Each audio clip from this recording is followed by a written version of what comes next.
So let's see what we got going on over here.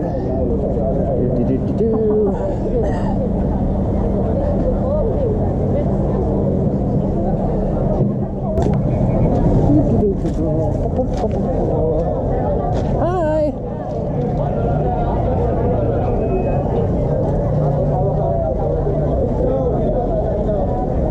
Sige na po kasi nasusunod tayo yung bahay.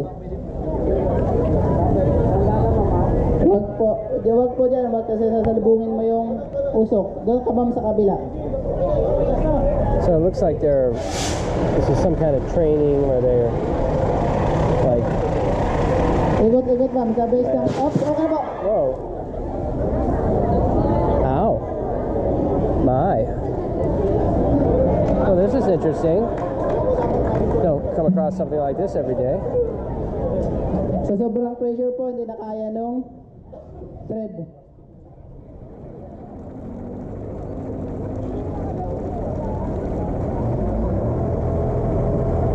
Here we go.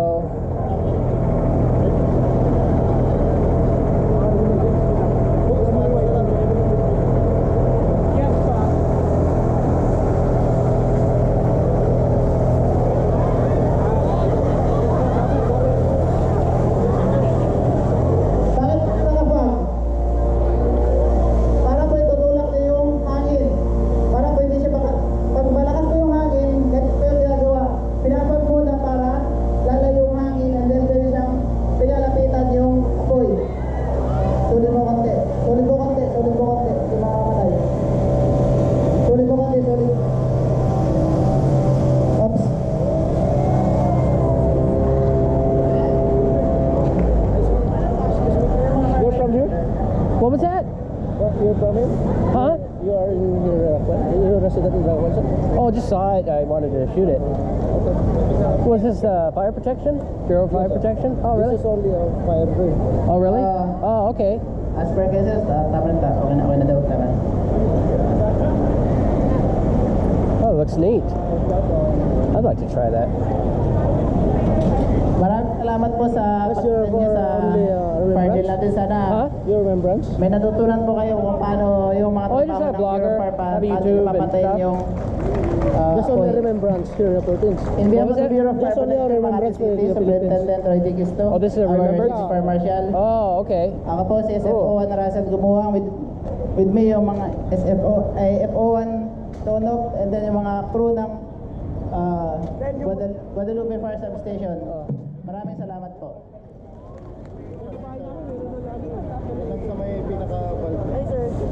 Hi, how are you? Sir, you're attendant of a travel? Oh, no. You want to interview? No, sir. I'm just curious, sir. Oh, okay. Do you think he would do an interview? Sir? The fireman? Yes, sir. Maybe ask some questions? We can interview Sir Russell for some questions. What's the purpose for the interview? Huh? Just documentation. You're doing some documentary? Yeah, just independent blogger. A blogger? Yeah.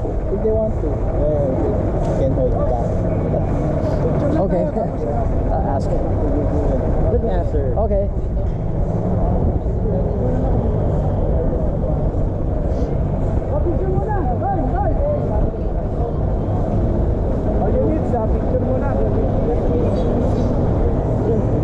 I'm sorry, but they have an appointment also after this. Oh, okay. Maybe just 1-2 questions? They're in a rush. It's okay? Oh, okay. Thank you. Wait. Huh? Anong question kaya? Regarding about? What? Oh, I'm just a blogger, independent. I'm from the United States. I've been to some fire stations before. Sai, dito. Ikaw pa interviewin ko para mas sinap na ako. Vlogger.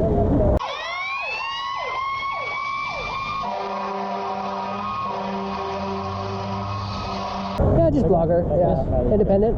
Yes. It's okay? Yes. Can I interview you? What will be your question? Oh, I just want to ask some questions about the fire protection. Okay. It's okay? Yes. Okay. All right. What is your name, sir? I am Fire Officer 1 Isaiah Stonog. And from you're... the Bureau of Fire Protection, the Philippines. Okay, here in Makati? Yes, here in Makati. I am assigned here in Makati. How long have you been with the Bureau of Fire Protection? I've been in the service for almost 5 years already. Okay. And what are the requirements to be a firefighter? You must be a 4-year course college graduate, and you must, if you have a board exam, you must pass your board exam, or you must pass the civil service exam. Oh, okay. Yes. And what was going on today? What were We conducted a fire drill here in 8 Rockwell. We taught the people how to use the fire extinguisher and how to extinguish using the what do you call that again? Using the fire truck. Oh, okay. So, you know, I was here 3 years ago, and in March of 2016 in Quiapo there was a big fire. In Quiapo? Yeah, and I don't know if you remember it, but I climbed on top of the roof with the firemen and filmed them battling the blazes.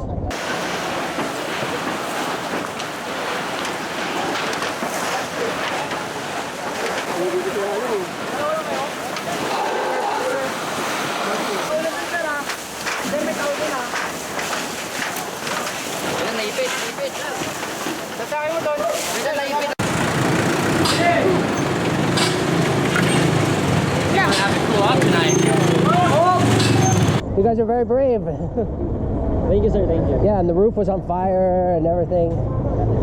That is very dangerous, but you went through the... Yeah, no mask or anything. Hi. Well, what advice would you give to anybody that's thinking of becoming a firefighter? You must, to the kids who wants to be a firefighter, you study hard and pursue your dreams. Train hard, because you need to be strong to become a firefighter. Very physically fit. Physically fit. All right. Well, salamat. I appreciate it. Where are you from, sir? I'm from the United States. Okay. My girlfriend is in the United States. She's in Pennsylvania. Oh. Westboro. Oh, Westboro, Pennsylvania. I'm from California. All right. Let's move forward. If you want, I'll give you my email. Okay. That you can find. She's a nurse there. Hopefully after we get married, she's going to...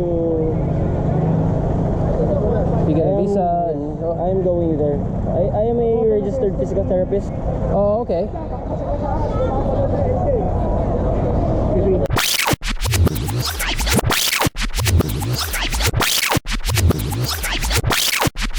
Invite mo ako, Okay.